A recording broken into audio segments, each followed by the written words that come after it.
before. Yeah. Okay. Yes, we can hear you. Hello. I don't know who's watching, but hello everyone.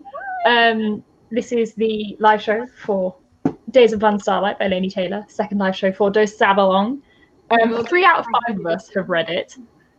Ro and Katie have read it, but not this month. They have read it in the past, but they're here anyway. 98% of the book.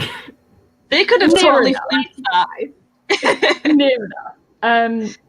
But yes, I guess someone's asked if we're doing non-spoilery. Yeah, we're going to have like 10, 15, 20 minutes of non-spoilery section before we get into it. So don't worry about that if you've not read the book. But I guess, as we always do, just start sort of going around, quickly introduce yourself for anyone that doesn't know, and thoughts on the book.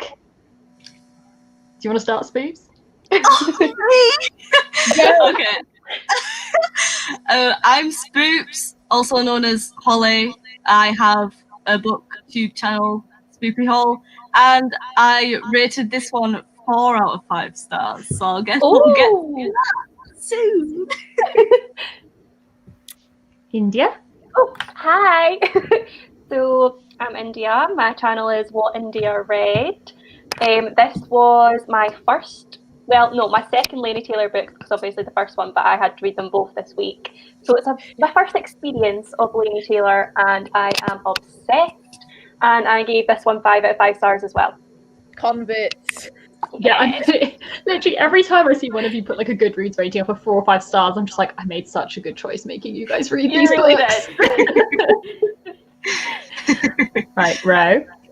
I am Ro. I've recently changed my channel name to Wandering Through Worlds because we love to see alliteration. I used to reads. But yeah, I still have 100 pages left, but I have read it before. I've just been very busy revising for my exams, not to use that excuse over and over. Goodreads, and I actually also gave this 4 stars, the same as Spoops, like the first time I read it. So, and I think it's 4 stars again. I don't like to re-rate things. I just same as first time. But I still love it. I love Laini Taylor. Love the story. Love the characters. It's fab. And Katie? Yeah, I'm Katie, and my channel is Brightness Katie Reads, which I should really include in my name, but I won't. I didn't either. I gave it 4 stars. Yeah, I don't know why. I feel like this series just isn't quite 5 stars for me, but also it's a really good series, and I really like it. And the writing's like stunning. I feel like I did a little bit with this one, just kind of find myself wanting to pick up other things sometimes. I don't know if that was just because I don't know. But it's still really good. And I really like Susanna and Mick. We love Susanna and Mick. Yeah. I love to see it. So yeah, I read most of it. I think I have about 30 pages left. But yeah, that's fair. Yeah, but I've read it before, so. Yeah. This is fun. Yeah. I should probably give my thoughts and tries and kind of skip that bit. I unsurprisingly gave it 5 stars, shock horror. But it's one of those things, I think even if I didn't enjoy it a second time, I would still give it 5 stars just because like, just have to. I loved it. I was astonished at how much I had forgotten when reading this, because I have often read it before, like Ro and Katie. And I remembered the first book really well. Like there was almost all of it I remembered. So I thought I would remember most of this one, but no, other than like the central kind of moving plot, I had forgotten everything else that happens around the side of it. So it was actually really cool. It was like reading it for the first time because I did not see anything coming, which was really good fun. Yeah, there's so much in it though. There's so many different tangents and storylines and things, so no wonder you could forget like a lot. It is much bigger in scope than the first one. Yeah, definitely. And I think as well, it, like what Katie was saying, wanting to pick up other things, I can see, especially compared to the first one, which is very like quick, you're following one train to find out so much stuff that you don't know. This one's that bit slower, it's a bit more sort of meandering, and you do go off into these like seemingly unrelated storylines quite a lot. So I can see why it is that little bit sort of less captivating and less engrossing, whereas the first one, it's just, as Ro said, what are the teeth? Just need to know. The teeth. What was it? Was it India that said like what's with the teeth? The first one, what's with the teeth? You had to wait a while to find out. You really did. Yeah. I was loving. I was loving seeing your sort of live messages, because India was messaging us as she read it, because we all read it last month, and it was absolutely hilarious because we just kept getting why is this going on? Who's this? And we were like, just wait, be patient. But also, it's so easy to say that when you know what happens. Yeah. But I was having so much fun with what's with the teeth. Just, it tickled me to no end. It does just sum up the first book so much. And That should be the tagline, like you said. Yeah, the second book's got like you said, with the like, it's almost random. Like now and again, it just comes in with like, oh, there's like some slaves somewhere. Let's have a look at them, and it's like, oh, okay. Yeah. I like that though. It's quite a nice little like, so you get a sort of sense of the like how it affects the like the little people. Yeah. Rather than just millions warriors. Yeah, I absolutely agree, because it's so easy to focus on, you know, sort of the big uprising and everything they want to change about this world. But because the first book is set on Earth, not in Eretz, you don't actually have any concept of what state Eretz is in. Yeah. So it adds a lot seeing it, because obviously you see the flashback, but that's from quite a long time before.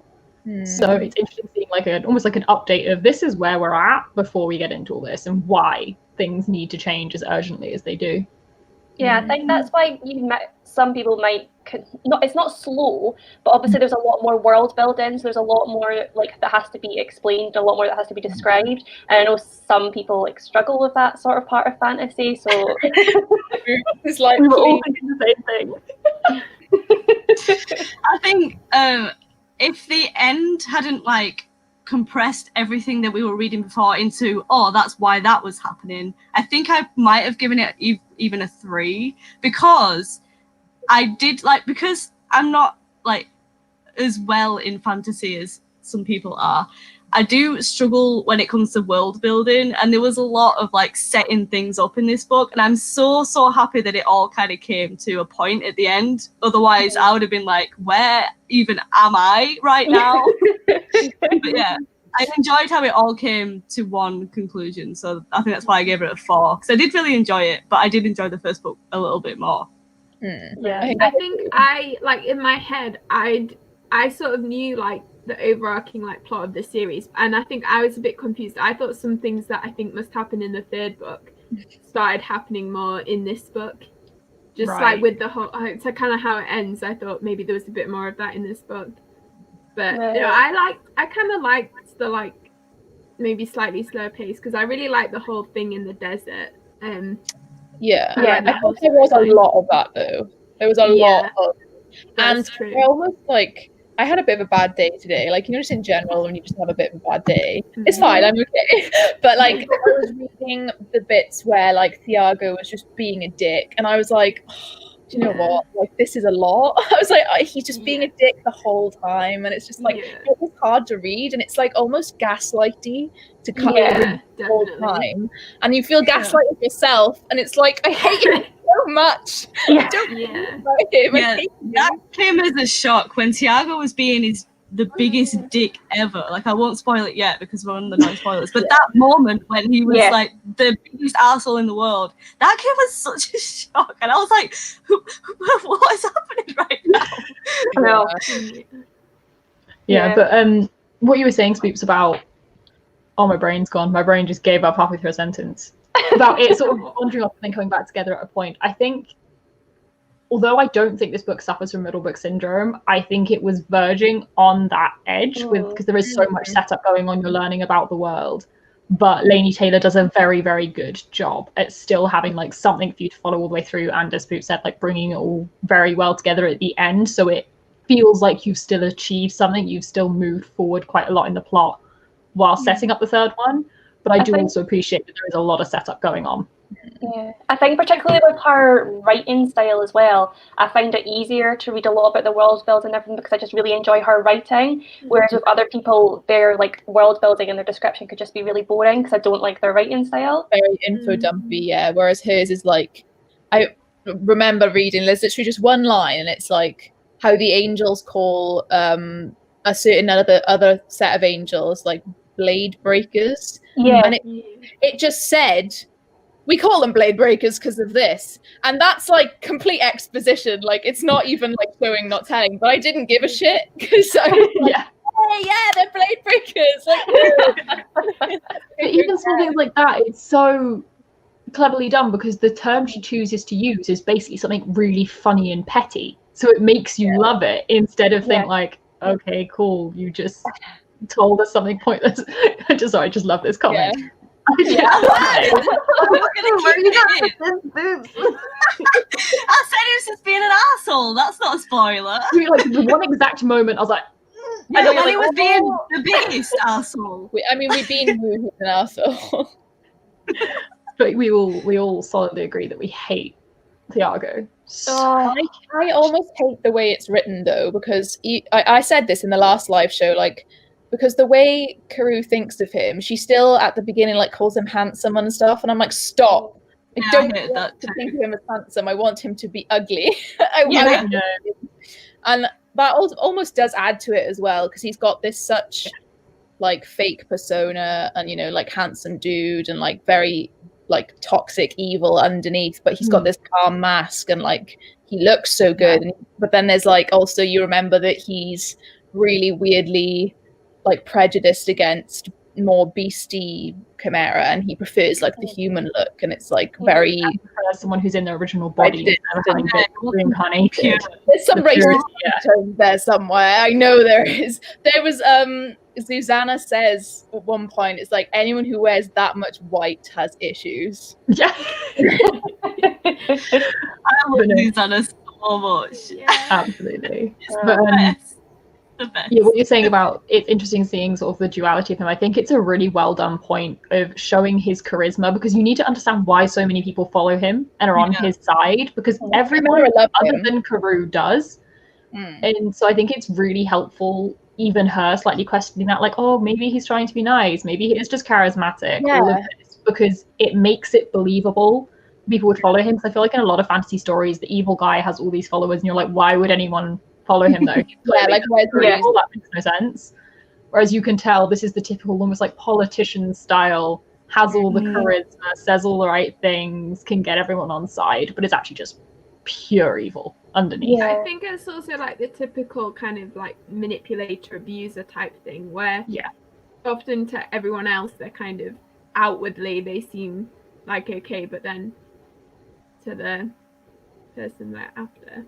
I really like that whole sort of image where she kept talking about how like could she see his mask slipping, and like that mask idea. I just really liked that, and how she would say like sometimes she couldn't tell if he had his mask on or not, sort of thing, because she was trying to tell like whether he was like what was going on with him.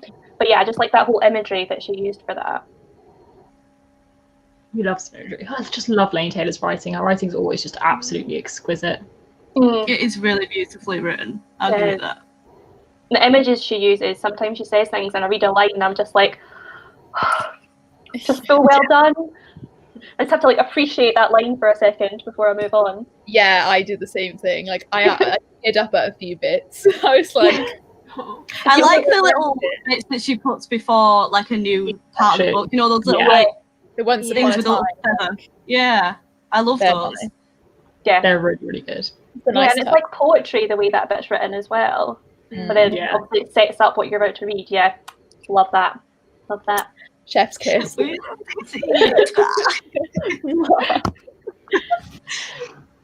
Right. Oh my god, yes, that. I was going to bring that up. Why did you Slimy?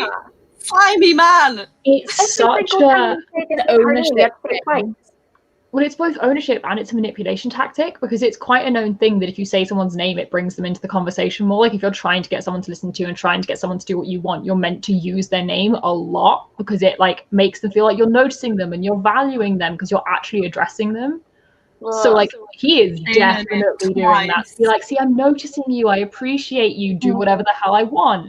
Like it's terrifying. That's quite interesting because he does it a lot. He does it less and less as the book goes on. So like he's sort of losing trust. His grip slipping on her throughout the book. Like you can tell he knows that as well. So he doesn't bother trying to butter her up anymore. Yeah, he starts getting aggressive. Like, I'm gonna kill your mates if you don't do what I say. Yeah, he realizes he's losing that hold. He's losing that power. And so that's going into his normal strategy of just evil. He actually was sick. Like reading some of the passages about him, I felt physically sick, and I was just like, "Ugh, the worst person." Right, I feel like we're probably safe to get into spoilers. I was gonna Sort of say 15-minute mark. First thing I want to ask, especially to Spoops in India, because you've not read it before. Big question: did you see where this was going? Like, were there moments that shocked you? Did you see most of it coming? I thought that I had kind of an idea that it would be Akiva and Karoo because they just can't help getting together. I had a feeling that they might end up trying to make both sides see like a common enemy or something. I didn't know what the common enemy would be at the time, but I thought there's going to be a moment where they both need to fight for the same reason, and they might end up coming together at the end. So I didn't guess it, but I thought maybe that's the direction it might end up going. I think when as soon as Tiago like came back after that whole scene, I knew it wasn't him, but I didn't know who it was that was in him. So I was like, oh, who? Because I knew there was no way that but I didn't think she would bring him back, and I know there was all these little clues in that. But I was like, who is it? Who's inside him? Yeah, I was gonna say that the first time I read it, I was so shocked at that. I completely forgot about that, so I can't wait to read that now. Yeah. He hasn't spoiled it. It's my own fault, but like I can't wait to read the rest of it now, rest of tonight, because I've forgotten about that. Yeah, no. When I was rereading it, I remember the scene, the very brutal assault scene. I remember that vividly. Yeah, same. And when that was happening, I was like, yeah. And then him being killed, I was like, yeah, I remember this. And then the next scene he was back, I was like, don't remember this. What just happened? And then about 2 seconds later went, I know who this is. I remember now. This is like the cleverest bits, because Karoo gets to keep all of the influence and power that Tiago has without having to build it herself. Wait, since it's spoilers, is it Siri? Yeah, I remember that. Yeah. Sorry. I think I remembered that because I love Siri so much. So obviously I remembered all the plot related Siri's to him. the best. And it's when they're like explaining afterwards, like when he's in there and they're talking about like how he feels being inside that body and how horrible it is. It's like Siri, no. No, and also the fact that like he was still in his original body. He was the last Kirin and the last of pretty much any chimera to have its body, and he had survived so much to keep it. And then without a second thought, when he saw Karoo, he was just like, right, cool. We know what needs to be done. This is our chance to actually do the right thing. I did not guess that that was going to happen. So when Tiago came back, I was like, Karoo, you have not seriously just brought this man back to life. Are you telling me now that you have brought this man back to life? But then that happened. What Cassandra said, I absolutely agree with this. It's so hard watching Karoo. It must be hard for Zero as well. Like, basically in love with her. Oh, yeah. And now he's inside a body of a slimy man. Yeah. I feel like he's partly in love with her, like he was like a childish infatuation, but also I feel like he just has the utmost respect for her and everything she stood for and everything she's done. And we just love Ziri. I feel like the fact that like when he was little and he used to follow Magical around, that was so and he tried to save her. Yeah. Oh my god, yeah.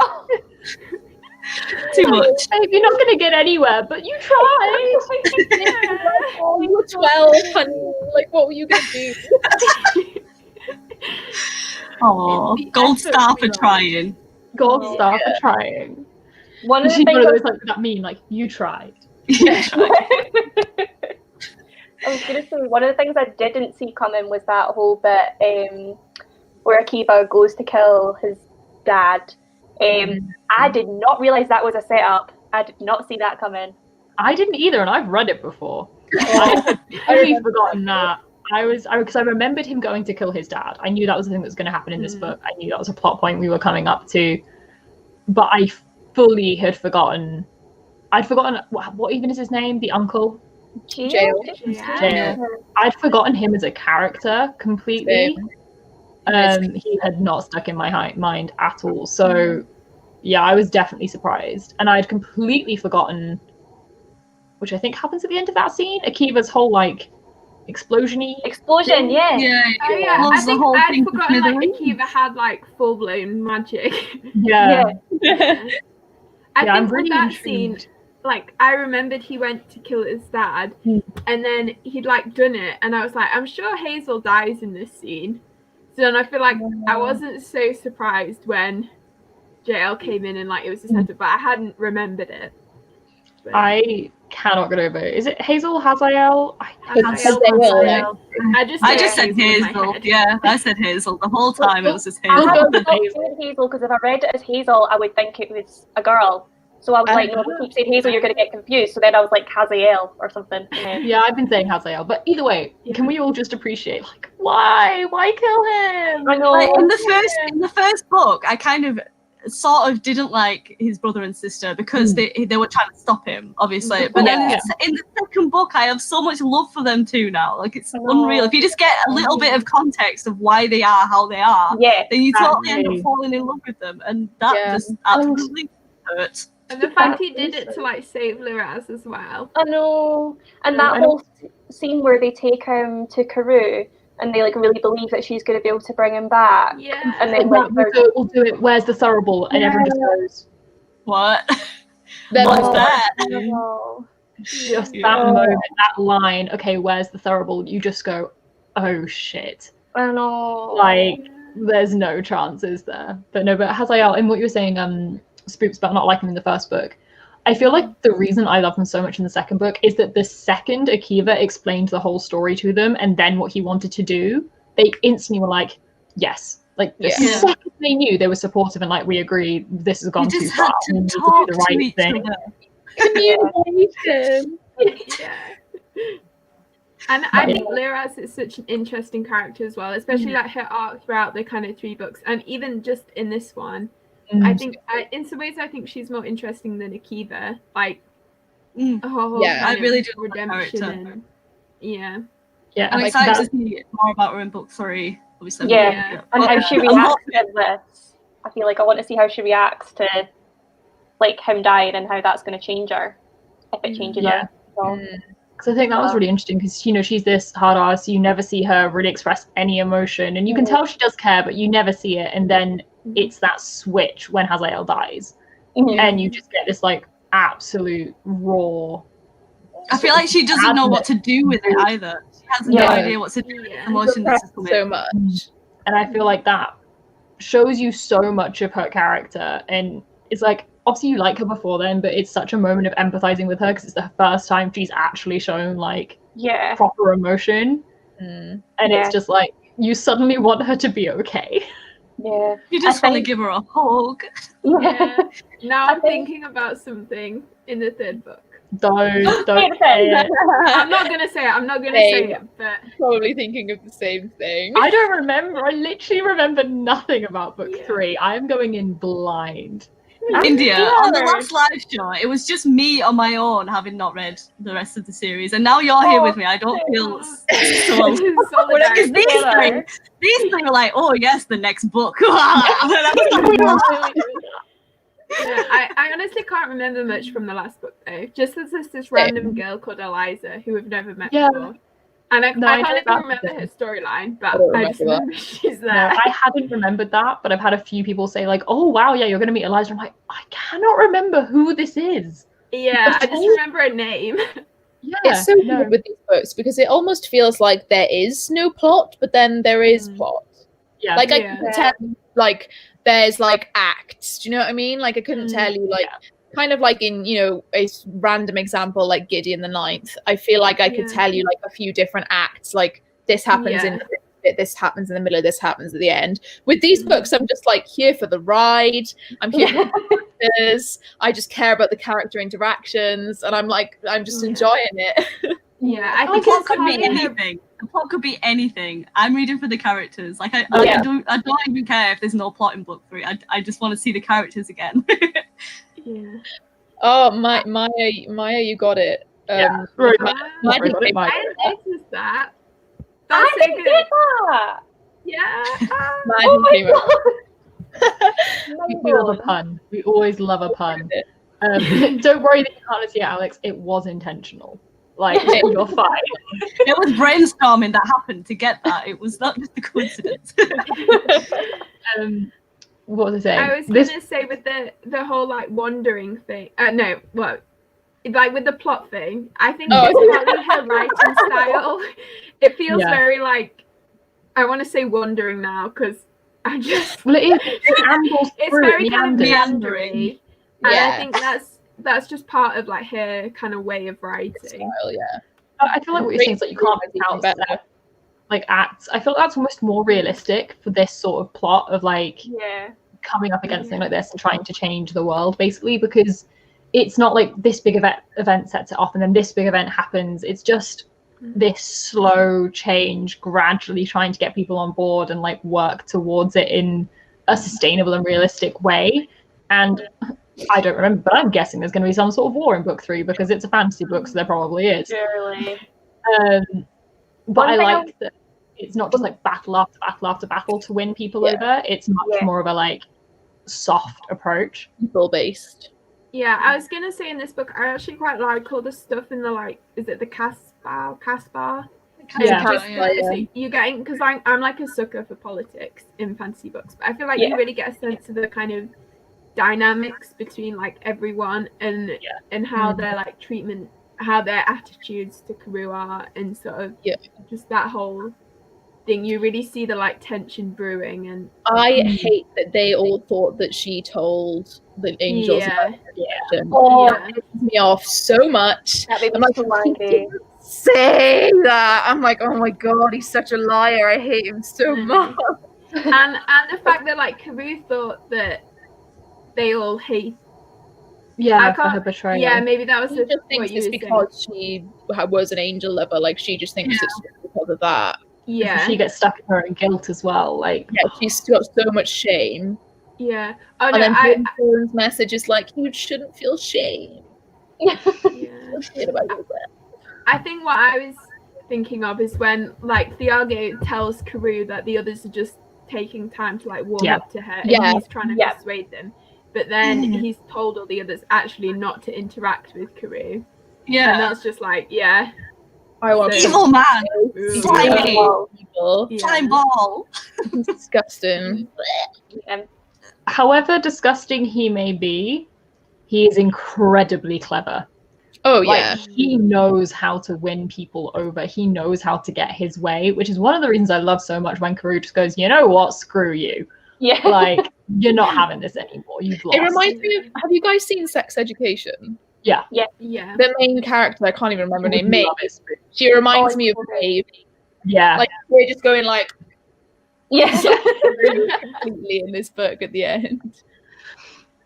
Also, I was going to pull up this as well. What's saying about like the natural progression is like gradually recruiting people. I loved this moment with Hazael where it's that first moment where Akiva is like, do I trust someone else to be on my side? Is there a chance that like if I try not to kill these people right now, that it's gonna turn out the way we want? And he's like kind of being really cautious, and Hazael just goes, oh, I think I saw a bird, and wanders off. And Akiva's like, oh shit, I could have sworn I heard something. We got this. Okay, we're good, we're on the same page. Cool. I don't know if it's because I'm so like, you know, like if an animal dies in like a movie or anything, I can't watch it, and I cry and I cry and I cry, like stuff like that. The idea of just these civilians who are like the Caprine, I think they were called, they're just really low level Chimera, like they just are farmers, like the idea of them like stumbling along and like just trying to get away, like it made me cry. I was just sat there crying. I was like, I can't stand this, like I can't take it. It's too much. I really liked those bits, how it kept going back to like the two sisters and like them trying to get away, and like I feel like that gave you like this whole other aspect to that world that you wouldn't have got otherwise, obviously. And like I think it added a lot to it, and it was maybe so emotional. You also see like the United Tribes, like the tiger head one, Rash, I think his name was. Something like that. Him like helping them, even though the deer girls were like, "Oh my god, fuck off! Like you're gonna kill us." He was, like, yeah, I think even more than uniting the tribes, though, that moment of him helping is more important that Akiva and Hazael see it. Because they realize, like, if they can manage to unite literal predator and prey, maybe we shouldn't be attacking them. Like, I feel like that's such an important moment, them noticing that the Chimera are already making the choice to come together, and also therefore the Angels going to have a much more fearsome opponent than they thought if they're getting the kind of scary Chimera against them. So yeah, it's really good. But also what we're saying about the sisters, I kind of agree with Alex. I think the point that was made in seeing the sisters was very useful and taught you a lot about the world, but I kind of didn't particularly attach to either of the characters. Yeah, I wouldn't have cared if either of them died, really. Oh, I would. I would care. I care if they died, but I wouldn't mind if we like didn't see more of them. I wasn't like waiting to see those sections. I think they were useful and they built a lot of the world. But like I was always like, I want to get back to Karoo and know what's going on there. I think I'm the same. I think that was part of it that was distracting. I know that it was important. Maybe they could have done less about them, just a little bit. But yeah, I think going back and forth, because there was like the Angels and then Karoo and then Susanna, they had their own thing for a little bit till they came and met with them, and the slaves, and I was like, that's more things. Perspectives. Yeah, I guess reading lots of fantasy books, you get very used to following lots of perspectives and doing lots of things like that. Because like most books have like 4 or 5. Katie, cut me some slack. I know, yeah, you did really well. I've used literary fiction books where there's one family and we just get to see a nice little life. One of the things that sometimes confused me, and I was probably just being dumb, but like sometimes it was like in the space of a paragraph, she'd go from one timeline to another, and then I'd be like, wait, which bit are we in right now? And then I'd read it as if I was in the other timeline and get really confused, and then have to go back. So that's probably just me being stupid. But no, I agree with that. Especially it was a bit. Switching the perspectives as well. At the beginning, she did it like between sections and between chapters, and then all of a sudden, about halfway through, it just starts switching mid-paragraph whenever she fancies. It does get harder to follow, for sure. Yeah, I don't like it when authors do like POV switches like mid-paragraph, especially without like little marker. Like a double space is not enough. You need something separate, and also I mean, half the pages in this book are like a page. Half the chapters in this book are only like a page long anyway. Like you could just put more chapters in. I think that's something I love about these books is like the chapters are so short. Like I love that in a book. Like, you want to carry on reading. That's I think those are really books that keep me up so late because I was like, just one more chapter. It's only 5 pages or whatever. 2 pages. Like, I could definitely read 2 pages before I fall asleep. That's fine. Just a bit funky. You go, no, bedtime. Exactly. Like I'm reading The Burning God right now, and as much as like I'm enjoying it because I do enjoy the series, that each chapter is like an hour long on the audiobook, and I'm like, oh my god, so this is a lot. Yeah, I'm a big short chapter fan. Yeah, but also I think occasionally long chapters like can work, but also I feel like it takes you longer to read. I just like the variety of length in this though, because I mean none of them were like really long, but it did go from half page, 2 page up to like the standard 10, 15, 20, and I like that they did the whole sort of breadth of that, so you could really like get into one storyline, get a snippet of a couple of kind of circle background. Like she utilizes like really short chapters quite well. The tannery short chapters, like she does that well. It was in the first book, the bit where they snapped the wishbone, and there was like 2 really short like paragraph chapters just for that moment, which I thought was done so well. Yeah, she has a almost, I don't know if anyone's written like books written in verse or almost like slightly illustrative books where the text almost like forms pictures on the page and that reflects the text. She almost veers into that territory sometimes of like using the structure to tell the story more than the words, and I love that to do that. So I don't know if any of you have read Nevernight, but in the book the character she can like step through shadows, and in some sections when he uses that power, it goes like across I'm not even using my hands, like across the 2 pages, like the words are like stretched out. I think that like anything like that, I just think it's really cool. It's like something tiny in the book. I do not remember that at all. To be fair, he doesn't. I remember it because on my Kindle it was all messed up. Like it didn't go smooth line. I can imagine that. You're on your Kindle, just like, what the fuck? This is like. This is a mistake. I think I still realised what it was trying to do. I agree with Alex. I was gonna say I agree with Alex on this with like the sisters. It is just like a slightly different take on the let's give you lots of backstory while still continuing. Yeah. I'm pretty sure she does it in Muse of Nightmares as well. There's like this random storyline. Yeah. Oh yes, I think there is. She likes doing that. I like it though. It does add a lot to the world building, seeing definitely. someone outside your central plot who doesn't know what's going on and getting their perspective. Because it's very easy, especially in books like this, as I said, where you're like mounting towards a revolution or a rebellion or something, to get very caught up in, everyone's a fighter, everyone's powerful, like let's do this, like anyone can be sacrificed. Whereas like seeing, just as you said, a civilian or something brings it home so much of like what's actually at stake in this and how many people are going to be affected, and it just brings so much more gravity to the situation. Yeah, I think as well what Cassandra said there, I think that's why I found these books so emotional. Like as I'm reading them, I think I'm always drawing on that, like the way it's written, and I think it makes me more emotional about it, I guess, because it's not just a fantasy, it is drawing on something real.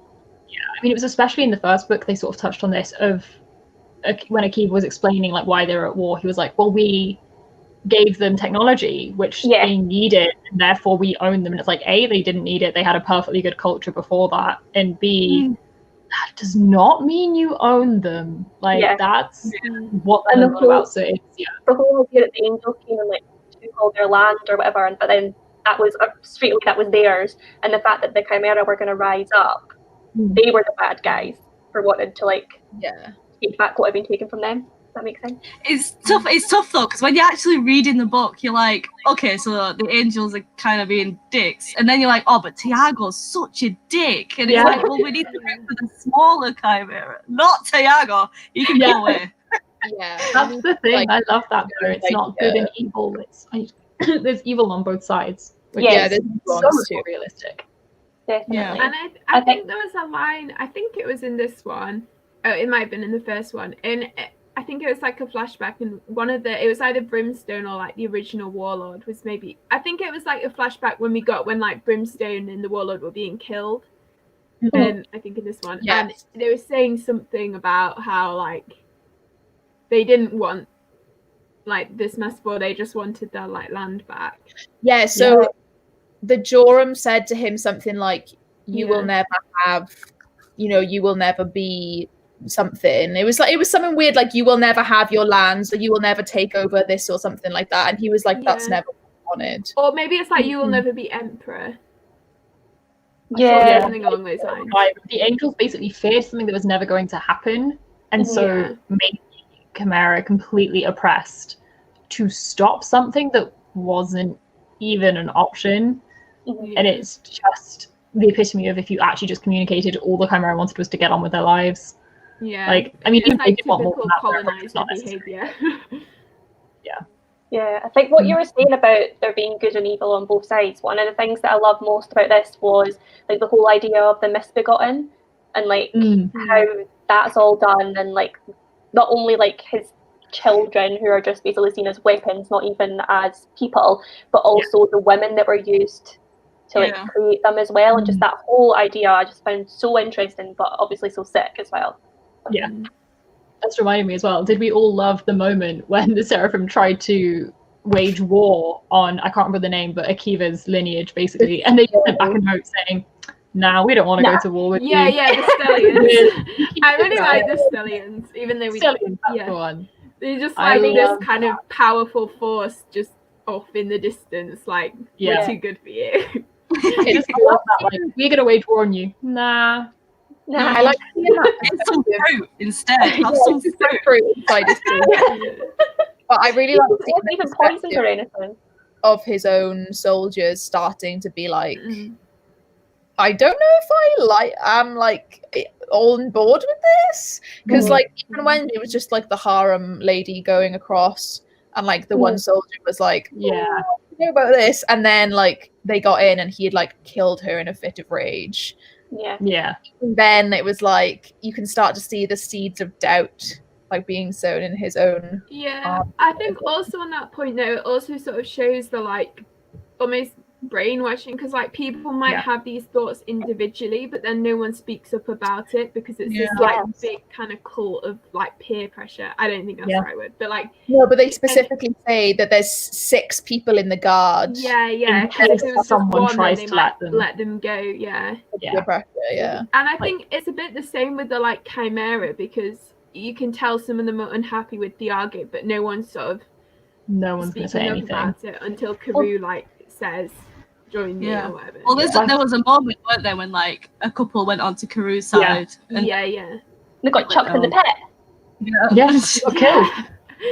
But that's the thing. They obviously fear Diago hugely, but it's also a case of however much they may dislike him, they are in such an unfortunate position. They are so oppressed by the Seraphim that like who else do they have to rely on? If they go against Diago, who's going to lead them, and how the hell are they going to get out of the situation they're in? Like they don't have another option. I think that's they're just so stuck. It's really interesting how on both sides they're both being oppressed by their leaders. Like they're in very similar circumstances in that way, but it's their leaders as well that they're pitting them against each other. That's the thing. No one wants to fight. None of the people under their leaders want to fight. They just all want to get on with their lives. Literally, there's like a couple of them that are bloodthirsty, like that Razor guy who's like a Chimera. But then the rest of them are like, you can tell they're uncomfortable being in those hulking, like huge bodies that he's made them, and like uncomfortable going to do the like kill civilians, and that's why Ziri's whole like band didn't do it. And I'm glad that he gave them though. That was heartbreaking to me when Karoo was saying like, oh yeah, as I felt putting their spirit in their body, and she's like, oh yeah, it was really soft and meadowy, and I was just like, I really like the descriptions of the spirits. Yeah, me too. Coming back. Huh? Issa coming back. Oh yeah. I know. I'm so glad. Brimstone though.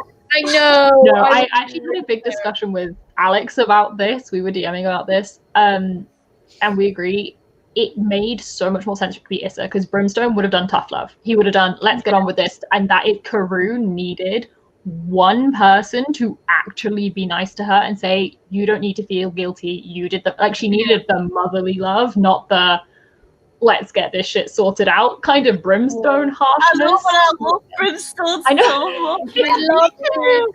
I need him back. It's really like almost the first confirmation that he is dead. Like but throughout from the end of the first book up until like Issa tells her like no, like he is dead. Like there's always that bit of hope. It's like Issa's durable is there, like surely like Brimstone's must be somewhere. But then she's like, no, I'm really sorry, and like I was absolutely heartbroken. I was just like, I think that's really important for her as well, though. I was gonna say, I think that's really important for her as well, like for her to still have that grief of him, like her father figure, like really spurs her on and is like huge for her character. So again, it makes so much sense that it was Issa and not Brimstone. I think as well, Laini Taylor did a really clever thing with the way she did the resurrection trope, because I've read too many books where characters get killed to get brought back, and you end up therefore just not believing anyone's ever dead and not caring when people die. Laini Taylor, I don't know how she balances being able to bring many characters back from the dead many times and still make you solidly believe her when someone dies and it still hurt like hell. I think it's because of the whole Thurible thing, like you have to catch their soul or whatever, like straight away. You know? I think she did that really well. One of the most heartbreaking ones for me was, is it like Amzalag? How he just found out that his family are like underneath that tomb, and then they don't think we can bring him back to ever see them, and he just, like it broke my heart. I also thought it was really interesting how at the beginning, like we don't see Karoo's perspective for quite a bit, because like Akiva maybe thinks she's dead. I was kind of believing it. I was like, what the hell? What's the rest of this going to be? Karoo's dead straight away. And then it's like, oh, there's a phantom on TV like nicking teeth, and you're like, oh, I love teeth. I feel like this is the moment to be like, Mick and Susanna saving the goddamn day many times. When they hear the horn head and they're like, No, angels! Oh, it's just great. It's just like when they're there and there's all these big scary monsters and they go, okay, let's play violin for them. Yeah. I just love it. They're brilliant. And they did so much for building the connection with the Chimera, which then obviously benefits Karoo. Just, Yeah. Yeah. oh, I love them. I They're just so picture good. them with like Spoops and Brad now because I know Spoops is so That's short. what I do. Yeah. And Brad's really tall, and Brad's this little golden retriever boy, and I'm a little tiny rabbit fairy down here with my grey hair. This was such a good moment. I solved a riddle. What riddle? Like, I was not asking you to come here, guys. And then Mick's there like, are you kidding me? You kidding me? I was like, bro, you definitely sent a riddle. You don't want us? That was a riddle. She can say that it wasn't a riddle all she wants, but she wanted them to come. Yeah, Oh. it seemed that way, doesn't it? But I love Mick. He's so torn between protecting Susanna, as in like not letting her go, and protecting Susanna because she needs to see Karoo, and so letting her go. And he's just like, I don't know what to do with you. But it's And their little story about how she left the was it like a treasure map or something? Night of Cake and Puppets, because that's that story. That's what the Now you can read That's what that story is. Now So it's I'm excited going to to read the pages of that night. India's like, yes. Also, this is a good time to say this. I think, I don't know, I mentioned this to someone. I am planning, if we've all read it, to in the next live show do like 10 minutes discussing Night of Cake and Puppets. So for people watching, I'll put it on Twitter as well. For Maddie people very watching, kindly bought me it for my Kindle, and I've been like, I really want to read this, but then you said that we were talking about it in the next live show. I didn't want to forget about what happened, so I'm going to read it after I've read the last book, I think. Yeah. Just as it's safe to read now. It's safe to read about halfway through book 1, because that's when this night happened. It's when Mick and Susanna first get together, so it's about halfway through book 1 that it actually timeline is set. But yes, so if anyone wants to read that before the next live, we can discuss. Yeah. I've never actually read that before, so I'm excited. Oh, it's cute. Really it's a fun little. Yeah, I love just like cute fluffy stuff. It's only that thick and it's illustrated, so there are a lot of pages. Yeah, the illustrations. Like a puppet. There's a puppet stuff. Yeah, it's really good. With my aphantasia, I need all of the drawings I can get. I need someone to tell me specifically through drawing how things are pictured, otherwise it will not happen. So I'm very excited for the drawings. Yeah. Well, I kept going back to the map at the start of this book, like when they were mentioning different parts, like the hintermost and everything. I was like, okay, where's that in relation to them? I had to keep looking at the map. I feel like I'm strange and I never use maps in fantasy. I don't. I look at them, oh, that's pretty, and then never look at them again. Yeah, and then sometimes I look at a map after I've read the book and I'm like, whoa, I did not realize that. Oh. Yeah. Yeah, I loved this. I loved this. Mick was just so like taking everything in his stride. She was like, is this not weird? He was like, look, you've reached the capacity for weird. Yeah. Everything at this point is now mundane. Yeah. And when he's like, oh, what type of Chimera were you? And Karoo's like, what? Yeah. He's like, I know you. And she's like, how did you know? And he's like, well, you know. I know, yeah. It makes sense. Like, you've got a vibe. I think it was because she's got the eyes on her hand, maybe. Yeah, he said like the Hamzas, and then Susanna was like, you just got a weird thing. Yeah, a weird vibe. I love the difference between Mick and Susanna though. Susanna's there like getting so overly excited about every magical thing, and he's just there like, yeah, sounds about right. Cool. Yeah. I love how much he seems to like know her already as well, and I don't think it's unrealistic. I think it just shows like how much he loves her, and I love all the little moments where she's getting really excited, and him and Karoo just turn to each other like, "You can take this one." Like, like, this as well, like the 3 fairy tale paws. When he was writing on her back. Oh my god! I don't know. She was like, what? So cute. I love them. I love them so much. I love as well that obviously I know they were like present in the story for this one, but I love that it would have been so easy for Laini Taylor in the second book to basically forget them as characters and just focus on Karoo and Akiva and everything going on. but she bothered to like bring them back in and bring it back together and keep them as a really key character. I'm just so glad she did that, and that Mick became such a big character instead of just Susanna. Yeah. I agree. And it's also like showing the kind of human perspective as well, rather than just all the like chimeras and everything. Point from Alex, I don't think Karoo knows how to make them. Yeah, I was wondering that. It requires a tithe, but I'm not sure Karoo knows how to make them. And honestly, if she did, I don't think she would tell Thiago, because the last thing he bloody well needs is some wishes to go off. I think also maybe partly they were there in the first book as a bit of a plot device to like allow Karoo to have these abilities, like to go invisible and whatnot. And they were also quite petty, so she might have just completely forgot that she could do them, because they were like, she changed her hair. No, but there's ones like she had the big ones, which was the Gabriel. Yeah. She had to go find them though, which means she doesn't know how to make them at all. Well, exactly. But also the pain time for Gabrielle is pulling out your own teeth. Yeah. So it's an easy thing to get hold of these wishes. She may be able to tithe enough to get something like a Scuppy, but honestly, if you're doing the tithe, you're better off just using that magic at that point instead of saving it for later, I suppose. I don't know. I hadn't thought of that. I'd forgotten about the wishes. Well, I guess I feel like the magic system in this series is quite like soft. It's not. I don't know. You don't like understand it that much. I don't. Yeah, like the pain thing. Does the pain just produce magic? I don't really know. You kind of just accept it, don't you? Like pain equals magic. They don't go into it too much of how even the resurrection happens. Like just kind of it just happens. Yeah, I kind of prefer that sometimes though. It makes it feel more magical, but there's not a set. I don't think that's a bad thing at all. I think it's just like part. But it makes me understand it because I don't have to actually think about it. I think as well. Oh no, what were you going to say? I think as well, Laini Taylor did a good job of often when you have a soft magic system that comes along with it not having limits, which is so freaking annoying.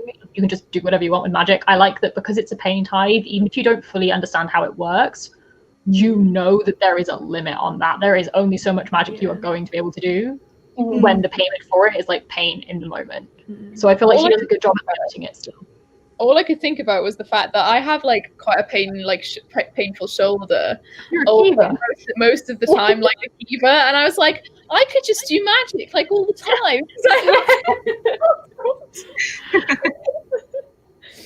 What were you going to say, India? Oh, I was just going to say with the wishes in that, it was almost like for Brimstone, it was more of like a currency. Like he was selling those in order to get the teeth, and the teeth were the main thing. Like the wishes weren't like the important part. If that makes sense, I guess. Yeah. So now there's probably not much for them. Kind of magic to make the wishes. I think here as well. I think with this, we never saw either of them make that wish, and wishes are really like they would follow exactly what you say. So my guess with this is Karoo knew what to say to make it last, and Razgat didn't, and of course she's not going to bloody well tell him. So she wished it for him. She would never let him have the wish. Yeah, like she wished it for him to fly. Yeah, she would have specifically said, "Fly for 48 hours or whatever." Yeah, it's one of these things. They're very specific. They will do exactly what you say. And they mentioned this in the first book with her flying, that she assumed it would be forever, but she just stepped off her windowsill at one point and went, "Oh God, I hope it is forever, because otherwise I'm a bit screwed right now." Yeah, I was gonna say, I feel like with Razgat, I think I must have got him confused with a character from a different series, because I thought he had, because in the first live show I think I said I liked him, but I thought it's because he had this like arc of some kind, but I think I was getting him confused with someone else, because in this book we didn't get much of him, and he's a bit he's not that nice though. No, when you said that, I would clarify that I don't actually like whatever you want. Yeah, I always get like certain characters confused. Oh, yeah. I absolutely feel that. I was literally in this live show, I was like about to comment on this whole really interesting plot, and then remembered it's something that happened in the Bone season, and went different story. It was the grouchy male character like doing a bit of an uprising and like getting told off by like the higher ups, and I was like Akiva and his father. I was like, wait, no. Different. That's so funny. And I feel like sometimes I'll read books like kind of at the same time or at very similar times, and you just notice all the like similarities between the books. Yeah. One thing I was going to bring up that's like completely off topic now, but the whole way that Akiva and Karu's relationship is done really well, because in a lot of other books there are ways like when they're annoyed at each other and stuff and you're just like, oh come on, like just communicate, just talk. But in this they actually have real reasons to be going through like the different things that they go through, if that makes sense. Like she has a real reason to be really angry with him, and I just think the communication and the way that that's done is done really well compared to other books. I love as well that we see the miscommunication trope. Yeah, 100%. I love as well that Drives we me see, crazy. I like that we see the inside of her thoughts as well, of the sort of her being so torn, because when she's around him she is naturally so drawn to him, but she also hates him, but they're also both very willing to put that aside and do the right thing. Like both of them have just kind of gone, we've both done evil things, but we both still want the right thing from this world. Yeah, let's sort that out for now. And like there's no forgiveness, there's none of that. It's just a case of call the truce, let's sort the important stuff out now, which I really respect. And I feel like in a YA book that trope would normally just end in a betrayal like 10 pages later. So I like that this is much more of a maintained, like, just do the mature thing, do what needs to be done right now. I was thinking this is quite like dark for YA, because the smiles, like they cut the smiles and when Ziri comes back and the way he's been tortured, I was reading it, I was like, this is quite dark for like teen fiction. I always say the first book is YA, but then second book onwards it very much ages up very quickly. The only thing YA about it is really the age of the characters, like writing style, politics going on, complexity, gruesome. It does age up very rapidly second and third book. I do think that like teens could still read it. Oh, I definitely think teens could read it, but it goes, I think, a step further than a lot of YA fantasy. Not saying other YA fantasy isn't like complex and dark and all of that. There's definitely some. But I wish more compared to the first book, it steps up. Yeah. I wish more books would step further. I feel like some YA books like almost hamstring themselves and like they won't go there kind of thing. Like even with you do need YA for younger readers. Like they didn't want to kill someone off, they just brought them back and it's like, oh okay. Yeah, like, I feel like I think this book does that well with like committing to character death. Which is impressive with the resurrection trope. Yeah. But also I do think they are very like, I think, good and complex for YA, but I feel like they do, to me, read kind of as what I would call them YA fantasy. Yeah. They're like very well done YA fantasy. Yeah, but Alex makes a point, like, other than Mick and Susanna, everyone's 50 anyway. So that's probably where maturity is coming from, is now that Karu remembers her past, like... Because she was 18-ish, I guess, when she died. She was 17, 18 in the first one. Again. Like 18, nearly 18 in this. She's like a month off being 18, she says, because she can't drive yet in Europe or something. Yeah. So she's like 40. Yeah, exactly. And quite a mature sort of 18, even in the first life when she was magical, because she'd been through so much. So, yeah. She's really just... Was it this book where there's like a character, I think it might be a different book, there's like about 40 or something, and they say they're still like young for their like species? I think Akiva may have said that in the first book. Possibly. Maybe. He says definitely a thing in Bone Season, but I don't know if you've read that. I haven't. It's like the one series I haven't read. Yeah. No, I don't know. I mean, it wouldn't surprise me if one of the Seraphims... I think Akiva may have said that in the first one, because the Seraphims... I do think he said that he was older. Yeah. So he must have said that, obviously, they age differently to... It might be because... Oh no, I might be making this up, but maybe the misbegotten die younger usually. So maybe he's old compared to some other of them, like, because they usually just die off as... I don't know. Oh, because they're just, like, for the slaughter, basically. Yeah, because they're just... fodder. Possibly he might be just old. Yeah. It does seem like the sort of thing that would fit in this book. Yeah. I think it's also interesting how the angels have all sorts of different kind of factions. Yeah. Like, there's the kind of misbegotten, and then there's like the Dominion, and then there's the Stellians who are kind of the Seraphim, and then there's the like the the like tower guards. Yeah. Silver Are they the Sword. break blades? Yeah, break blades / silver swords, like they're the same thing. Yeah. Silver swords. Yeah. I think it's really useful that as well, because you can see quite early on that the Chimera are quite divided within themselves, because they've got completely different races, and obviously not all of them come on. Some are more threatening than others.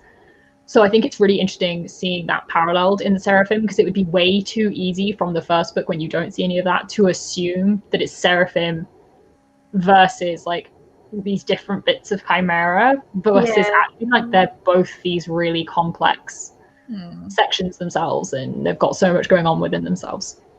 I think it was mentioned there's only like 6 races that are used. I swear it was like 6. They were saying something when they saw them under the Chimera. Yeah, Akiva said something, or always thought in his head or something, like how there's only actually 6 or something like that races that are actually good enough to be all the rest are peaceful. Yeah. I thought that was such a small proportion that are suitable for war, versus the Seraphim are basically all trained for war from the second they're born. But then I thought it was interesting, like with the Breakblades, how like if they are pushed to an actual fight, they're not really very good. Like, again, they're just like objects in the way to stop you from getting to the Emperor, I guess. Like, you just have to get through them to get to him, to give him some time. I feel like that's a good social commentary as well, of something that regularly comes up, of the people who are considered lower class but actually have the useful skills, versus the sort of posers at the top who have never done anything in their lives but happen to be born slightly higher, and therefore are like the respected ones.